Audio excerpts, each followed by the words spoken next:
Екі кештің арасы. Санасынан тағы да төкен арақтан өлді ғой деген сөз ызыңдап шықпай қойды. Әрине, мұны өзіне ешкім естіртіп айтқан емес. Бірақ Бөкен алдыңғы жылы 40 жасқа жетер-жетпесте кенеттен қайтыс болған ағасы есіне түссе ақ, маңдайындағы жұрт жан-жақтан табалап, «Иә, ол арақтан өлген, арақтан» деп тұрғандай қуыстанып дегбір кететін шығарған. Жоқ, оның қазасына себеп болған мүлдем басқа жағдайлар ғой, сендер білмейсіңдер деп ширығады бұл да іштей. Уақыт озған сайын ұстамалы аурудай қыр соңынан қалмай қойған сол бір сұрқай ой қайдан сап ете қалғаны белгісіз. Қараңғы түссе, шеберханадан шыққан соң жапалақтап жауып тұрған ұлпа қарды жағалай жүріп, елмен таласа тармаса автобусқа мініп жатқанда және жармасты. Ішке ентіге енген бұған көпшіліктің ішінен әлде бір әдемі қыз тана көздерін жаутаңдата, аңтарлап бұрылып, таңырқай қараған. Арманда кеткен аға атына, өзіне, тіпті бүкіл әулетінің намысына тиетін әлгі қиялмен әурелене бастаған Бөкенге бұл бой жеткенде, неге мойындамайсыз, ағаңыз арақтан өлген өтірік пе, деп тұрғандай көрінді. Бөкен де бейтаныс қызбен арбасқандай от жанарын қадап тұрып біраз қарады да күрсініп сырт айналып кетті. Ту желкесінде күңгір-күңгір сөйлеп, бір топ жігіт биыл Алматыға қыстың ерте түскенін, қалада жан бағуды күннен күнге қиындап бара жатқанын айтып, уайым жесіп тұрды. Бұл сонау Сарыарқаның бір түкпірінде бұрылып жатқан ата жұртын, сонда қыздардың қолында жүделеу күй кешкен анасын елестеткен. Аялдамадан түсіп, бірталай жылдан бері жалға тұрып жатқан пәтеріне тақай бере, үйде күтіп отырған жан баласы жоқ. Мен осы несіне дедектеп кеттім деп өз-өзіне. Мамандығы мұғалім. Әйелі оқушылардың қысқы демалысы басталған соң 3-ші класста оқитын ұлын ертіп еліне кеткенді. Әлгі қарындасымның сонша қадалғаны несі? Мұның түтіккен түрімнен не сұрыққысы келді? Әлде біреуге ұқсатты ма екен? Ұдайы буырқанған бояулардың ішінде отырып, қым-қуыт құбылыстардың шешімін іздеп, жанын жайтаптырмайтын суретші Бөкен терең толғаныс талабының сәл мұңдылау да сұстылау жүзіне теуіп тұратын, алғаш көрген адамға тосындау әсер қалдыратын өзде сезетін. Жынды кісіше жолында жатқан бос қалбырды бар күшімен қиық етіп теуіп қалғанда аяғы тайып, мұрттай түсті. Жалма-жан атып түрегеліп, аппақ қар болған үсті басын қағып жатып, 2 айдан бері пәтерақының да төленбегенін, есікті таяғының ұшымен түртіп, дәуірге кіретін қожайын кемпірдің де бүгін алқымынан алғандай әкел деп ақша сұрайтындығын ойлап. Қалтасынан кілтін ала бере байқады. Маңайда қашаннан бері налып жүретін 5-6 кәнден анда-санда бұлардың терезесінің тұсына келіп, бірер сағаттық жиналыс ашып, тарайтын әдеттерінше тағы да шәң-шәң кетіп шәуілдесе бастапты. Олардың ішінен, «Өй, құлақтарыңды, тағы да мазаны аласыңдар-ау» деп қойды. Үй жылы екен. Жедел шешінді де таңертең салып кеткен көмірдің қып-қызыл күйге айналған шоғын тозаңын бұрқырата көсеп жіберіп, 3-4 ағаш тастап шай қойды. Одан есіне бірдеңе түскенде сүріне қабына кітап сөресімен қабырғаның қосында мұқият қымтаулы тұрған Төкеннің портретінің орауын жазып қабырғаға ілді. Пәтерге қарай аптыққан себебі осы екен. Ағасының кескінін көруге асығыпты. Биіктігі мен ені жарты құлаш суреттегі маңдайы жарқырап, көздерінен нұр шаша ақсия күле қарап отырған сұлу мұртты жігіт бейнесі бөлмедегі сүреңсіз тіршілікті серпіп тастағандай болған. Намазға отырған адамдай қос тізерлеп, биік ілінген бейнеге мойнын соза ұзақ қарады. Осы жұмысты қолға алғалы жылға таяпты. бар өнерін салған. Төкеннің әрқилы түскен суреттерін жинастырып көп ізденді. Сонша қиналмауға да болар еді. Ағасы мен өзінің түр-тұлғаларындағы ұқсастық та жеткілікті.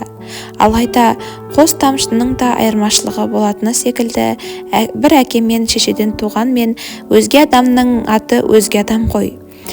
Төкенге тән ғана ерекшелік басқашатын. Соны іздеп көп толғанды. Тапқан да, бірақ бәрібір бірдеңенің жетіспейтінін аңғартатын. Портрет бояу қанық, кескіннің анықтығы соншама рамадан шыға келердей мөлдіреп тұр. Сонда жетпейтіні бір нәрсе, кемшілік неде? Үстел тартпасындағы фотосуреттерді алып жатып, баласының дәптеріне көз түсті. Бірін ашып еді, ұлы класс жұмысы, шығарма. Біздің үй жоқ, біз бір кемпірдің квартирасын жалдап тұрамыз деп жазыпты. Астында мұғалімі қызыл сиямен баттитып, толық жазу керек, 2 деп белгі соғыпты. Бөтен дәптердің бетін ызалана жыртып, портрет тұсына сорайып тұрған шегеге қысқарта салды. Бұл да біздің әулетіміздің өмір тарихында қалатын құнды бір парақ қой. Ол кеудесі удай ашып, әй итай, не дерсің осындайларға деп тістене күрсінгенде жанарынан жас ыршып кетті. Сол кезде бір нән тарақан мынау қабырғаға таға мені іліп қойды дегендей қағаз бетіне ытқып шықты да, олай-бұлай жүгірісіп тура 2-нің үстін жаба тоқтады. Мұғалімнің бұл бағасына мен де келіспеймін. Қамкөй сәбидің жүрегін неге жаралайды деген сияқты. Әрине, ит болмаса мынандай шығармаға 2 емес 5 қою керек қой. Ол дызылдап қайнай бастаған шайнекті пеш шетіне жылжытып, ыдыс-аяқ сәкісінде тұрған арақтан қырлы стаканға құйды да ашырқанбай тартып салды. Терезе сыртындағы қанден иттер тілінде у-шу ұзақ айтысқан. Кереуетте қос қолын желкесіне қойып, төбеге қарап жатып, осы бейшаралардың да өмірі бітпейтін дауыл жер баспана. Қу тамаққа таласатындар басталады-ау дейді. Содан соң көз алдына өзі білетін біреулердің құбыжық кейпіндегі елестері көлбелеңдеп, өз ата-бабалары мен әкелері, ағалары арпалысып өткен адамзаттың иттері туралы қиялдап кетті. Бір аймаққа талай жыл старшын болған 3-ші аталары Тәкіжан айдарынан жел есіп, дәулеті тасып тұрғанда, күндердің күні дәуір ауысып, дәурені бітіп, немере шөберелерім қайғыдан көкей сола бастайды-ау деп ойлады ма екен? Ал оның тәркіленген мал-мүлкін талап алып, ажал құшуына себеп болған жандайшаптардың қайсы бір жетесіз ұрпағы бүгінде үріп ішіп, шайқап төгіп жүр-ау. Тәжікеннің ұлы Мираш та әкесінің қазасынан соң елдегі шолақ белсенділермен өлілгенше кек қуысып, әділет түбіне жете алмай, 40-тан аса қырқылып түсіпті. Өз әкесі де әлгі өлермендердің сарқыншақтарымен кезек-кезек тоттасып жүріп, жерорда жасқа жетпей көз жұмған. Ағасы Төкеннің тағдыры анау. Осылайша көкейге шер болып қатқан мал ашуы мен жан ашуы, тұқым қуалайтын дерт секілді атадан балаға жалғаса беріпті. Жерлестері әрине алақандай ауыл ішіндегі белгілі бір әулеттердің арасында ғасырға жуық уақыт бойы бітпей келе жатқан жасырын майданның сырын білмейтін, бірақ бөкен маңайға қайырымдылықпен, мейірімділікпен танымал. Бұлардан кейбіреулердің бетпе-бет келгенде имандары ұшып, өлердей сескенетінін байқап аң-таң болар еді. Дүниеге туғаннан ақ жандары жаралы болып келетіндіктен беген бұлардың қалыгез сезімтал тұқымына өнер дарыған. Аталары темекіден түйін түйген зергерлікпен, әкелері пернені башпаймен басады дегендей домбырашылықпен аттары шықты. Бұған бұйырғаны суретшілік. Төкен өзгешелеу жолды таңдапты. Ол әкесі айтпақшы, жөні түзу кәсіп таппағандай төбелестің оқуын бітірді. Жастайынан 2 иығын жұлып жеп, жұдырықтың неше атасын үйреніп өсті. Спорт институтын тамамдады. Содан ба айналадағы менмін дейтін апайтөс азаматтардың көбі Төкеннен ығырыңқырап жүреді. Бірақ Бөкен ақ көңіл. Ағасының кейбіреулер шектен шыға бастағысы келетін кездерде болмаса, кеуде көтеріп ешкімді ренжіткенін көрмепті. Күйкі тірліктің ұсақ түйегі мән бермейтін ер көңіл Төкеннің аңғырттығы басым тын. Әжесі атасына нағыз тартқан осы құлыным деп айналып толғанып немересінің аңғал әрекеттеріне күліп отырушы еді. Баяғы бірде үзеңгілес жолдастарымен жәрмеңкеге бармақ болып қаржы сұрап келгенде мырзашқа шаруасы қаяқтан таяған Тәкіжан «Шырағым, ақша таусылып өзімде күйзеліп отырмын» десе, баласы илана алмай «Аллау, ақша да бітті мене?» деп таң-тамаша қалған екен дейтін. Сол аңғалдық қасиет бұлардың ішінде көбіне Төкенге жұғыпты. Жанына бір қора жолдас ертпесе жүре алмайтын, ол да бар жоққа қарамастан қолындағысын солардың жолына төгіп шашуға даяр тұратын. Ойлана берсе, бәрінен бұрын Төкеннің ажалын жақындата түскен оның болашақ әйелмен танысқан күнім сияқты. Ағасы алғаш аңқылдап, «Әже, келініңізді көріңіз» деп үйге бір шүйке басты ертіп келгенде, үлкен шешесінің ақ құба жүзі кілт сұрланып, состиып тұрып қалғаны Бөкеннің есінен кетпейді. Оның сырын соңырата білген сол түні әжесі «Қарғам-ау, мына пәлеге қайдан тап болды? Бұл аталарының түбіне жеткен қанпезер Бөрлібайдың тұқымы ғой. Жыртиған көзі не деген жаман еді албастының» деп ақ ұрып дөңбек шығып шықты. Бірақ бұл туралы төменге ләм деп тіл қатпаған. Қазір бағамдаса, есті ана сол сәт немересінің көңіліне қарамай-ақ «Қарағым, қатынсыз өтсең де тоқтат мұныңды» деуі керек еді. Ұзамай құда түсіліп, дүрілдеп той өтті. Жас келін арада ай өтпей-ақ өнер шығарған. Енесімен ұрысты, қайынсіңлісімен жұлысты. Ақыры Төкен екеуі бөлек шығып тынды. Пәтшағардың тілі де одай. Бөден олардан жифаздан айналуға келмейтін отауларына анда-санда бас сұққанда, ағасын, жеңгесінің дос-жарандарының көзінше қалжыңдаған боп, «Әй, қайыршы, ел мерседес мініп жүр. Сенде жаман Запорожда жоқ. Жармағырау, әйеліне қос-қостан итальян етегін әперетін бәленше ғұрлы жоқсың ба? Тапсаңшы біреуін» деп тірідей жерлеп отырғанын көретін. Байғұс аңдамай айтылған ондай сөздің жүрекке қанжардай қадалатынын қайдан білсін. Төкенге қараса ол «Ой, қойсаңшы енді, мына жігіттер отыр ғой» деп ыржия да қарап қояды. Бейшара кейін мырза шәулетінің бір отбасындағы той-томалаққа немесе өлім-жетім өткенше әлденеден ұрыс-керіс шығарып төркініне тайып отыруды дағды қылғанда. Өйткені әке-шешесіне де бейбақ қыздарының мұндай ғаділі тым ыңғайлы екен. Ағайынгерлікке жұмсалып кететін бірлі-екілі қой ешкінің мен бұзау топағының шыдамай тым-тырыс жатып алуға жақсы емес пе? Тірнектеп мал жиюдан өзгені білмейтін бұлар адам өмірі мен ар-намыстың боқ дүниеден биік тұратындығын ұқпай-ақ қойыпты. Жеңгенің қанша жөнелетін мінезі әр кездерде әжесі дүниеден өткен кезде, бұл үйленгенде, немере ағасы қайтыс болғанда, шөбере інісі келін түсіргенде айна-қаперсіз қайталана береді. Бәрінде соқа басы сорпайып, Төкен жалғыз өзі жүреді. Шымырқанса қатарынан 3-4 жігітті апыр-топыр қылатын айбарлы азаматтың бір төмендікке көкайылдың алдындағы шарасыздығына таңырқаудың да жөні жоқты. Кейде жеңшесінің әлгі әдетіне шыдамаған Бөкен «Өй, мына жексұрын мен қашанғы итшілей бересің, тасташы осы пәлені» деді ағасына түтіле ренжіп. Төкен мырс еткенде қойған. Мұнысы өзінен 5 жас кіші інісіне «Сен әлі жастаусың ғой, өмірді түсінесің бе?» дегенді ұқтырғанды. Бөкен де артынан «Қап, бекер айттым ба? Расында мұның бала-шағасын асырайтын мен емеспін ғой» деп өкінген. Құдайдың құдіреті.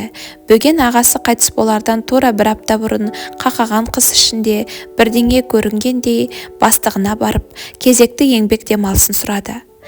Бастық көзін ажырайтқан. «О, айкүн аманында түлен түртті ме? Отпусқты тым болмаса жазға салым алсайшы. Аға, шаршадым. Елге барып демалып қайтсам. Мейлің онда. Шешесіне шықтым деп телефон соқты да вокзалға қарай құстай ұшты. Таң атпай түсетін пойыздан асыға күтіп алған. Станцияға біреудің машинасын жалдап жіберіпті. Поселканың шетінде қарай тұратын Төкеннің үйіне кіре аяңдады. Ағасының түсі сынық екен. Отауда қоңырқайып тұр, салқын. Жеңгесі баласын ертіп және кеткен секілді. Алдыда және бір той бар деп естіген. Мән жайды айтпай-ақ түсінсіп, екеуі де сұлық үнсіз жүдеп отырды. Төкеннің көзінен қателікті кеш ұқтым. Енді оны жөндеу мүмкін емес. Жөндеудің қажеті де жоқ-ау деген ой оқылды. Ішесің бе деді ағасы бір мезгілде серванттан жарқ еткізіп бір шөлмек арақ шығарып тұрып. Қайтесің? Мен 3 күннен бері ішіп жүрмін. Бірақ алмайды, қызық. Су ішкен сияқты. Мынау лас дүниеден шаршаппын. Шынында да жер дүниенің бәрі ластанып бара жатқан сияқты ғой. Не бір жетіскен адам жоқ маңайымда. Жұрттың бәрінің қуғаны қу дүние, ақша. Жан баласымен адам құсап сөйлесе де алмайтын халге жеттік.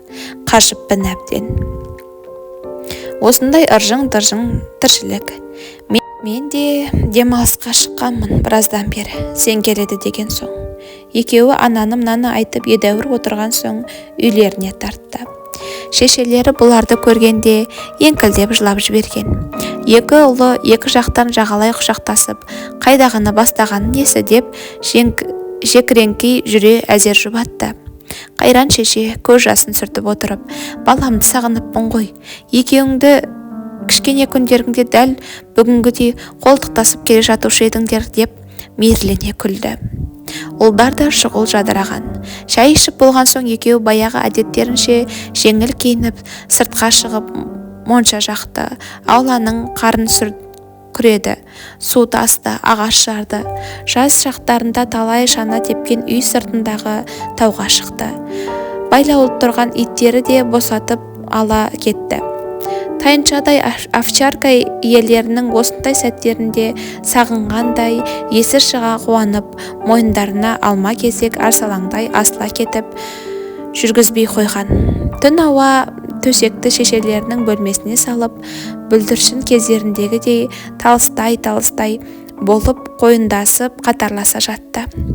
Аналары да әңгіме сұрап, өткен дәуреннің қызық сәттерін еске алып маза бермеді. Одан әрнені айтып, таң бозарғанша ұйықтаған жоқ. Осылайша шешелі балалы үшеуі 3 күн бойы уайым қайғының бәрін ұмытып, айдаладағы тіршіліктен оңаша өздерімен өздері мәре-сәре күй кешті. 4-ші күні таңертең ерте мұны оятып, мен жұмыс орныма соғайын, шаруаларым бар. Сен кешкі 6:30-да біздің үйде бол, жолдастарым келеді. Отырамыз, әңгімелесеміз деді. Бір таңдандырғаны ағасы есіктен шыға бере ұйқысын аша алмай жатқан бұған бір түрлі қимастықпен көздері боталап, қайта-қайта бұрылып қараған. Төкен шығып кеткен соң бұл да атып түрегеліп, терезеден кетіп бара жатқан ағасының сыртынан ұзақ қадалып тұрды. Одан Төкеннің айтылған уағданы дер кезінде орындауды қалайтынын білгендіктен, кешкі 6 болғанша сағатқа қайта-қайта қарағыштап мазасы кетті. Аса бір жауапты іске әзірленгендей өз-өзімен жүрегі өрекпіп тыпырши берген. Тура 6-да үйден шыққанда ауладағы шынжырдаулы ит те тосын қимыл көрсетіп, қазық айнала аласұра қыңсылап жүр екен. Бұл да өзіне жат мінезбен көзін ежірейтіп, тәйт нағылет, жат бұлай деп ақырып жіберді. Сағат 6:30-ды соққанда Төкен үйінің есігінің алдында тұрды. Тақалып тұтқадан ұстай бергенде іштен шапқылай шыққан жеңгесінің даусы естілді. Жарымағын қайыршы, сүмелек. Бұл не әрі бері барарын білмей, еңсесі езіле селтиіп біраз тұрды да жігері құм болып кері қайтты. Әлгі шақта ағасына ажал төңіректеп жүргенін, ұзамай одан мәңгіге айырыларын білсе, әйтпесе есікті теуіп кіріп, Төкенді сүйрей шығу керек педі. Жеңгесін ата-бабадан түк қалдырмай боқтау керек педі. Бірақ не қайран бар, ұрынарға қара таппай жүрген салдақы әйел жетіп кеп шырақтарын бұзған соң, қой мен Бөкеннің қасына барып демалайын деп жолдастарымен қоштасыпты да үлкен үйді бетке алыпты. Жолда не ойлап қайтқанын кім білсін. Әйтеуір қақпа есігіне жете бергенде жүрек тұсын ұстап құлап түскен. Сәлден соң ақ үй іші азан-қазан боп жатты. Бұл қашан келе қалғаны белгісіз. Жеңгесінің жоқтау айтқан әйелдердің қақ ортасында бетін жыртып, төкенім-ау, ардағым-ау, асылым-ау, боздағым-ау деп заң аңыратқанын көргенде, Құдай-ау, адам баласын қайтып түсінуге болады деп таңдай қаққан. Бүгін салмақтаса Төкен сонша тез арада қайтыс болып кететіндей емес еді. Бірақ ол тамыры зымырқаған соң әуелгі әбден шіріп біткенше жап-жасыл күйінде ұзақ уақыт тұрып мезетте мұрт сынатын қарағайларша сырт көзге сыр бермей жүре қас қағымда-ақ үзіліп түсіпті. Талайдан іші жегідей жеген жан жарасы ақыры алып тыныпты. Бәрібір аяулы ағаның қазасына сене алмайтынын, сенгісі келмейтінін пайымдап көзінен жас сорғалап жатты. Басына егер осылайша еш әрекетсіз іштей мүжіліп 40 жылға ата кегін қаузай берсе, күні ертең-ақ өзінің де тіпті кішкене ұлының да дәл Төкенге ұқсап кезек-кезек қыршындарынан қиылдатындары туралы ой келсе, тұла бойы дір етіп орнынан серппедей серіліп секіріп тұрған.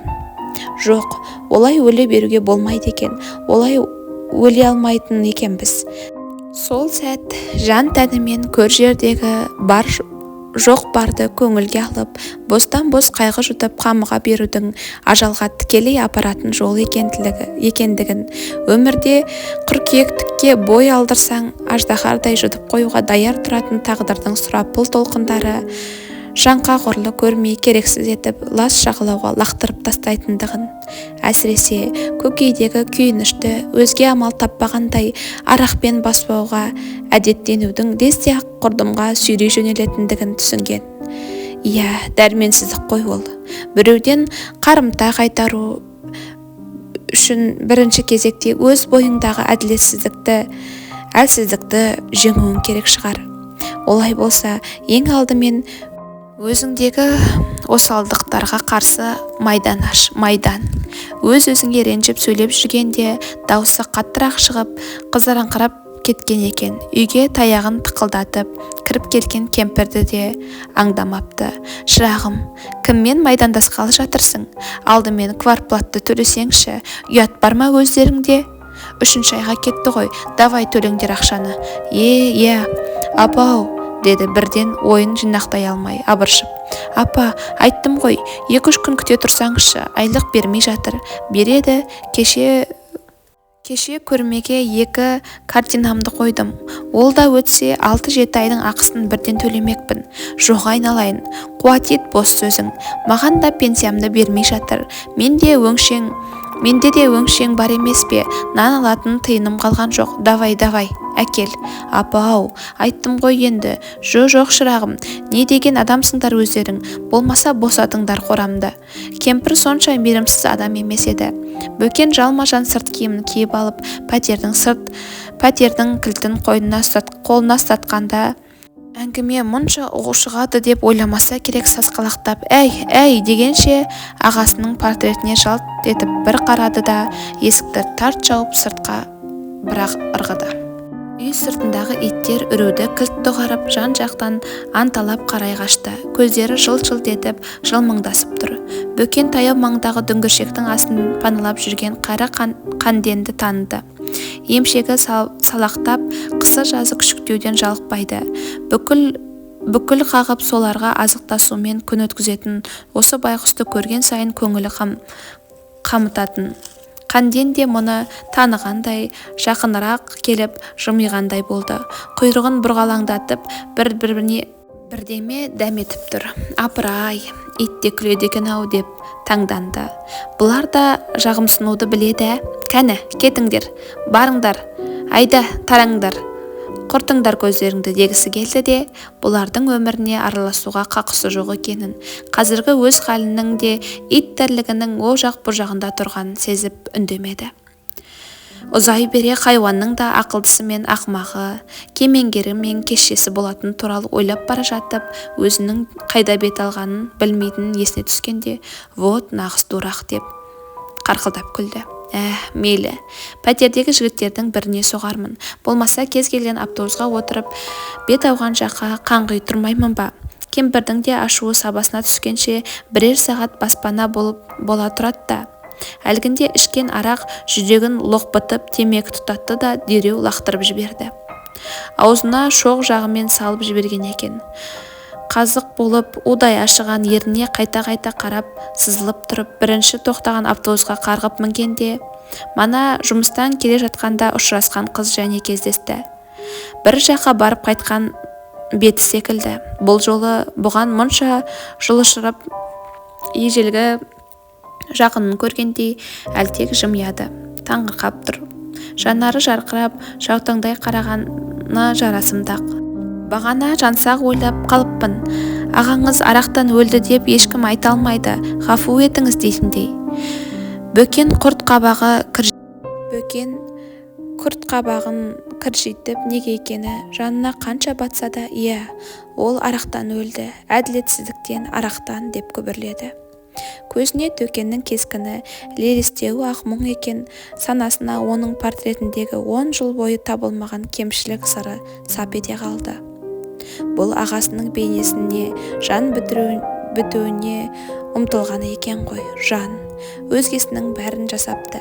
Кенет арқасынан 100 жылғы жүк түскендей бойы жеңілдеп, мұның жүзіндегі құбылысты бағып томсырая қалған бойжеткен жадырай қарап, бас бармағын шошайтты. Бұл не еткен аумалы төкпел адам деп ештеңені түсіне алмаған қыз аузын ашып аң-таң болып тұр.